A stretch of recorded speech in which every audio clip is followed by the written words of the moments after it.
The left and all the little gatekeepers on Twitter become literally hysterical if you use the term replacement, if you suggest that the Democratic Party is trying to replace the current electorate, the voters now casting ballots, with new people, more obedient voters from the third world. Welcome, fellow plebs. My name is Sean, and this is Tribunus Plebis. And hello, everybody. Welcome back to the podcast. So this is just going to be a short episode, I think. And as I started to think about recording an episode today, I went back and I looked at every podcast I had done to see if I talked about othering and hatred yet.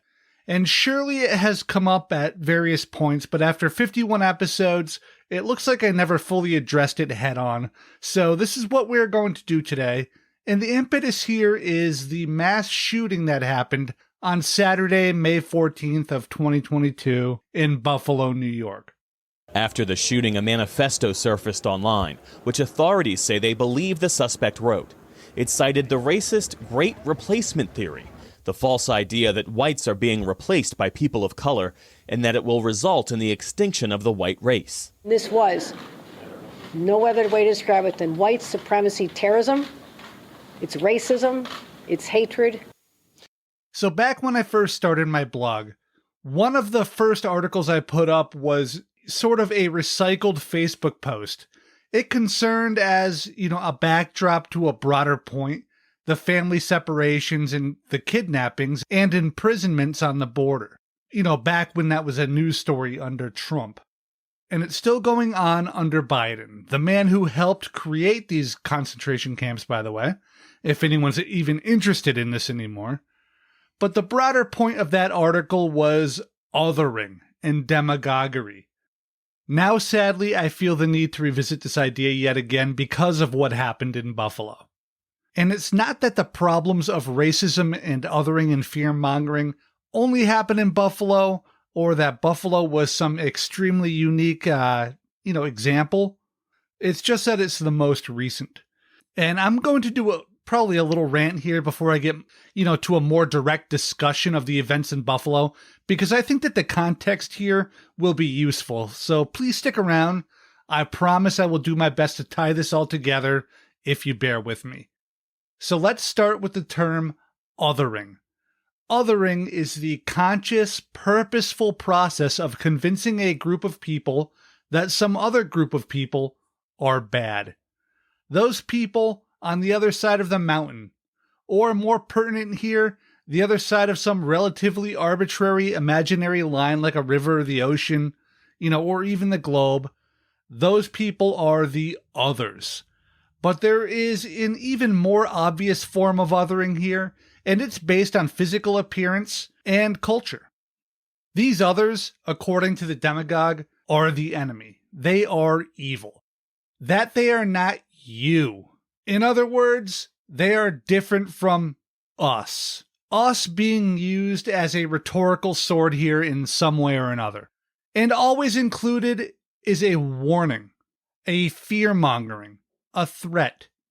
They are here to steal your women, or your food, or your children.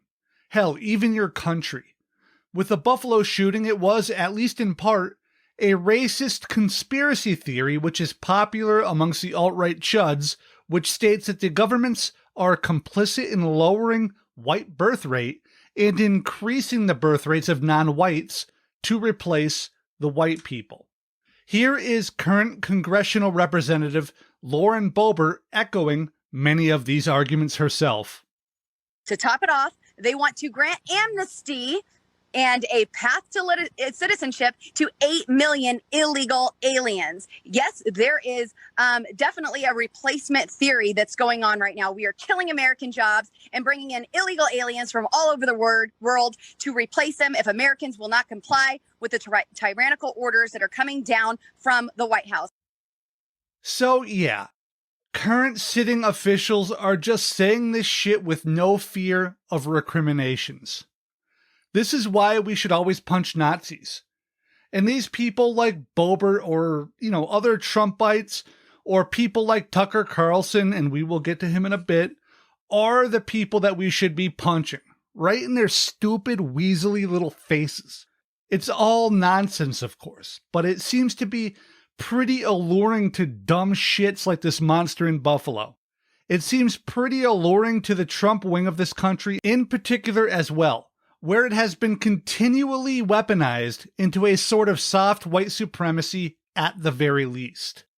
I had a family member once mention during Trump's second year that Utah is the last place that you can go in this country where you can be a real American. What did that mean? The answer was kind of mealy-mouthed, but it kind of felt like it was basically that Utah is mostly white.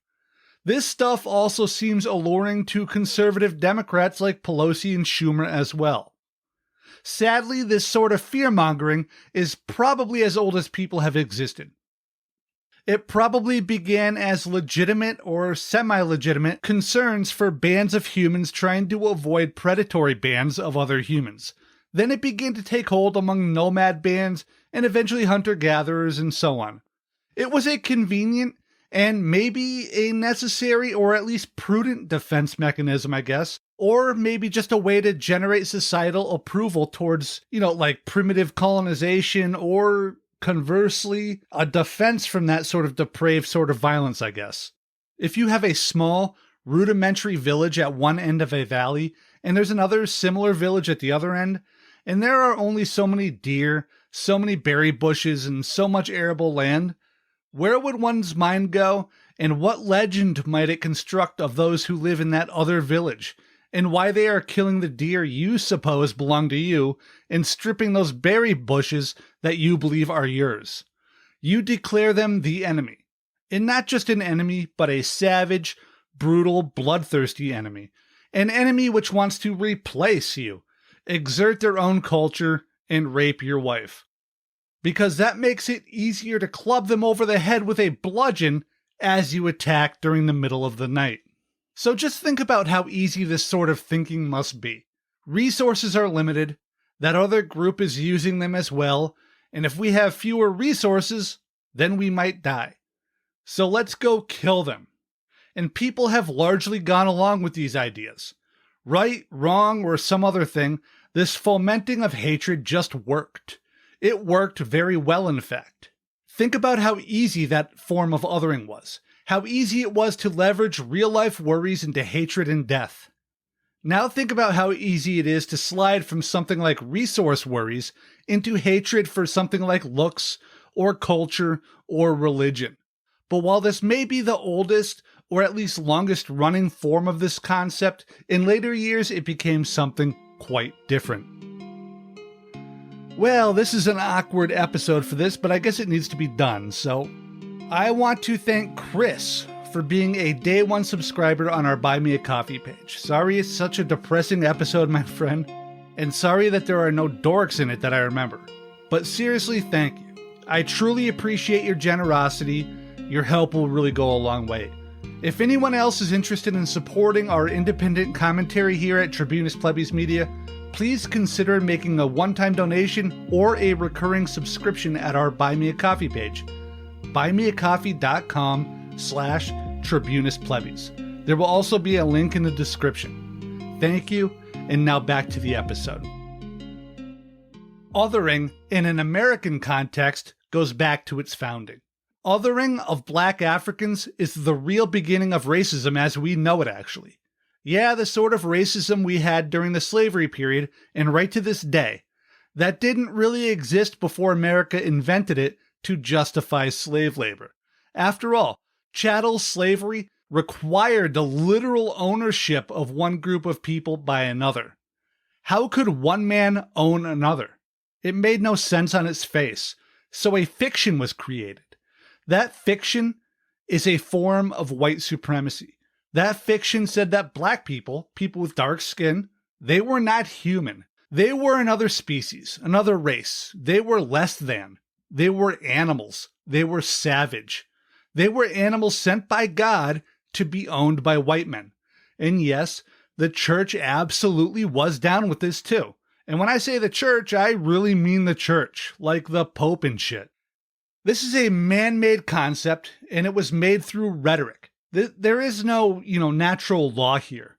No group of people had ever operated under a system of racism like this before.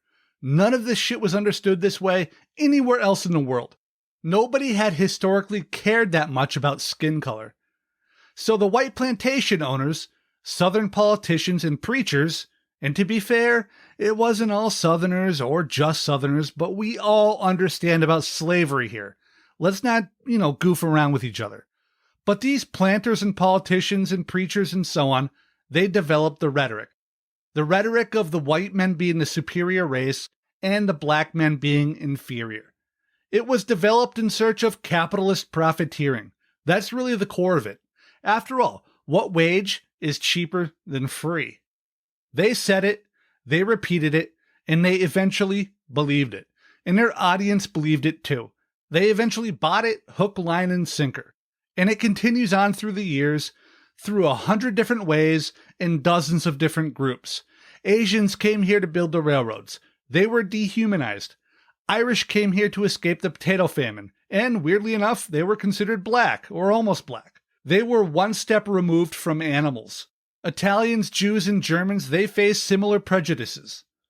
And of course, we can't leave out the Native Americans here, the first people on this continent to be othered as savages and heathens and warred against by European colonizers. The natives were decreed a savage, hostile people, and they were murdered for it. Their lands were taken over by force, stolen, they were lied to, segregated on reservations, and vilified. And when the natives were properly sequestered on tiny plots of shitty land, their entire culture was stripped from them in so-called Indian schools in a multi-generational cultural genocide to follow the physical genocide of earlier years. Before the racialization of these groups was a thing, it was preceded by things like religious and nation-state oppression. Things like heretic and heathen mattered more than skin color. But from there, from those sorts of roots, along with other factors, sprang racism and othering as we know it. Now, the current, new sort of argument we are seeing is a modernization of the othering language of heresy, theft, disease, and filthiness. We heard, for example, right from the beginning of the COVID pandemic, and through a filter of racism and racist language, that the Chinese are killing us because they are not clean or because they are just evil. And this wasn't a story spread through word of mouth that leaked from an underground racist subculture either. It was relayed day after day, night after night, hour after hour for weeks and months, and now full years later, that the Chinese people, and Asian people more broadly, are to be blamed and feared. And it was broadcast so broadly and so consistently, not by assholes in white hoods, but by the corporate media, the so-called new media, and right on up to the actual government of this country, right to the actual president of this country at the time, right to senators and representatives and their PR departments. It continues to this very second. So, how does all of this relate to the horrific shooting in Buffalo, where a white supremacist shitbag walked into a supermarket and shot 13 people, killing 11 of them, all but 2 being black? Well, what I want to point out here is that this sort of thinly veiled racist fear-mongering in the media continues to this day. Fox News, in particular, is shoving a steady diet of this garbage down our throats every night when they have racist scumbag Tucker Carlson on the air. But wait, my centrist and conservative listeners and friends might say, he isn't racist. I never heard him say the N-word or say that some other race is inferior. And I say that you haven't actually been listening. The Buffalo shooter wrote in his manifesto that the racist, white supremacist Nazi theory, referred to as the Great Replacement, is one of the main reasons that he wrote the N-word on his gun and murdered as many black people as he could while live streaming it. He wrote in this 6th screed, which of course opened with a picture of a Sonnenrad, a popular neo-Nazi symbol, that one of the main things he wanted people to know is that the white race was being exterminated because they weren't breeding enough and the other people, the dark-skinned people, would soon outnumber the whites. And this isn't anything new. In fact, just last episode, I mentioned how Teddy Roosevelt was making great replacement arguments in a letter he wrote way back in 1906. So, yay America? So how could I possibly tie the most popular news commentator in the country on one of the most popular news networks in the country to this abhorrent line of thought that led to this monster to murder so many people in this brutal hate crime? Well, I'll just let Tucker's words do my work for me. They're trying to change the population of the United States. And they hate it when you say that because it's true, but that's exactly what they're doing. Is anyone pushing back at all? I have less political power because they're importing a brand new electorate. Why should I sit back and take that? Okay, listen. I know somebody out there is like, well, he didn't quite say it was replacement theory, so I don't know. Well, here he is being even more brazen because Americans don't really give a shit about racism and what this all means. An unrelenting stream of immigration. But why? Well, Joe Biden just said it. To change the racial mix of the country. That's the reason. To reduce the political power of people whose ancestors lived here and dramatically increase the proportion of Americans newly arrived from the third world. And then Biden went further. He said that non-white DNA is the, quote, source of our strength. Imagine saying that. This is the language of eugenics. It's horrifying. But there's a reason Biden said it. In political terms, this policy is called the Great Replacement, the replacement of legacy Americans with more obedient people from faraway countries. And I'm going to put a couple more here. Here they are. How much longer do you think Americans will put up with this? How long before Americans start to take border enforcement into their own hands? We have absolutely the right to know. We should demand to know now. Every time they import a new voter, I become disenfranchised as a current voter. No, they're not allowed to do that. Why are we putting up with this? Most people go along with this absurd standard. They dutifully shut up. They don't think they have a choice. You wonder how much longer they imagine Americans are going to go along with this. It can't go on forever, but you can see why they're trying it. Demographic change is the key to the Democratic Party's political ambitions. Our leaders have no right to encourage foreigners to move to this country in order to change election results. Abrupt change causes social chaos, always. What will the consequences of that change, of that revolution be? In your bones, you know the answer. It's terrifying. And it doesn't have to happen. You cannot overstate the scale of demographic change underway right now in the United States. It's a direct assault on our democracy. They don't even really care about your vote anymore. Their goal is to make you irrelevant. You're just an American citizen. Shut up and obey. They know that calling you a racist is the fastest way to make you obey. In other words, you're being replaced and there's nothing you can do about it. So shut up. People like Carlson or Judge Janine or really any other white supremacist will scream about that other village or those other people. They'll tell you that those foreigners are dirty, filthy animals. They are creeping towards your village, and when they get close, they will eat all of your bananas or sweet potatoes, and, they're all thieves. They are not even human. Seriously, they actually will say shit like that. Here's our good friend Tucker Carlson again, but this time it's his guest who spews the hatred and the othering, and Tucker simply fails to challenge this nonsense, thereby assenting to its truthfulness. We're connoisseurs of irony on the show, but if you claim to care about the environment, you think that the little piece of America you're responsible for, that you represent in the Congress, would be clean, but hers isn't. Why? Well, part of the reason is because her district is actually one of the least American districts in the country. And by that, I don't mean that it's not part of America, but it's occupied by relatively few American citizens. A very high percentage of her district is, in fact, illegal aliens. Now, the way they inhabit housing there is such that they live in a lot of illegal spaces like basements, and many people live there, so they wind up producing a lot of garbage that the landlords don't want thrown out normally. So hence you wind up with a lot of garbage on the streets. You have illegal food vendors pouring their pig grease into the gutters. Yeah, I mean, I worked out there. It can be a little gross. The accusations of filth, degeneracy, and depravity. It's nothing new for white supremacists to use language like this when talking about people who don't quite look like them, to describe people who look or live just differently enough to be othered. Often that difference is little more than simply not living in your immediate community, or having skin which is 2 shades too dark, or different shaped eyes, or a different religion. Mexicans, for example, are not necessarily othered when they live directly in your neighborhood. It's at least more difficult to other people who you walk your dogs with and sit next to at the local restaurant than when you have never actually met them. I think. It certainly can be done, just not as easily. Again, I think. You can Google that if you want, but I feel like that's right. People tend to be made others because you lack contact with them. The religious and skin color stuff just makes it that much easier to do.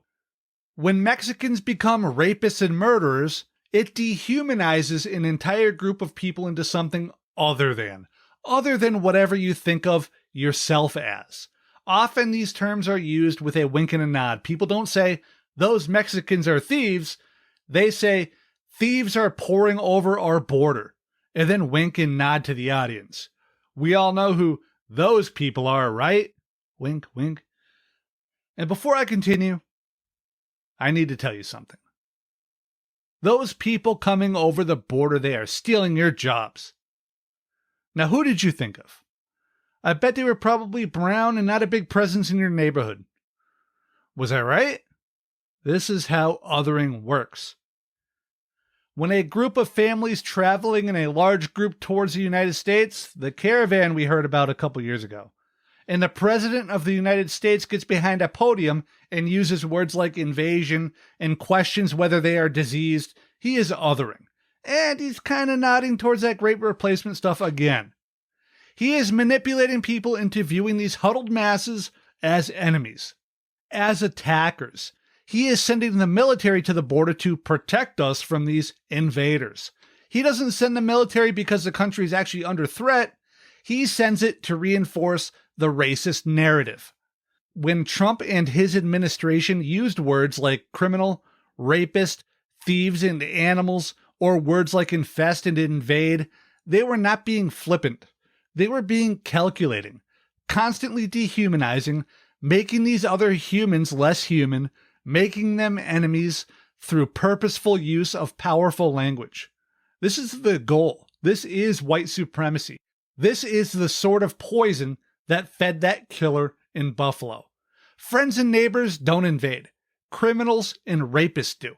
Human beings don't infest. Vermin and insects and animals do. And left unsaid is that it is entirely okay to kill vermin in our society. These people know that if we hear that a mother and her 2-year-old daughter were torn apart and detained, most of us would care at least some level. But vermin? It's easier to ignore vermin being caged. Stopping an infestation is an easier sell than stopping a desperate mother and infant daughter fleeing for their safety. Infestation animals, criminals, they're easier to hate than families. Biden, he doesn't use the same language, yet cages on the border remain. Laws aren't being changed. The underlying systemic issues, they remain fixed and firm. The Biden administration just hides the continuation of the Trump era in much, much older policies under Benetton colors and neutral language. Now, moving on, there are 2 very important things that we need to understand here, I think.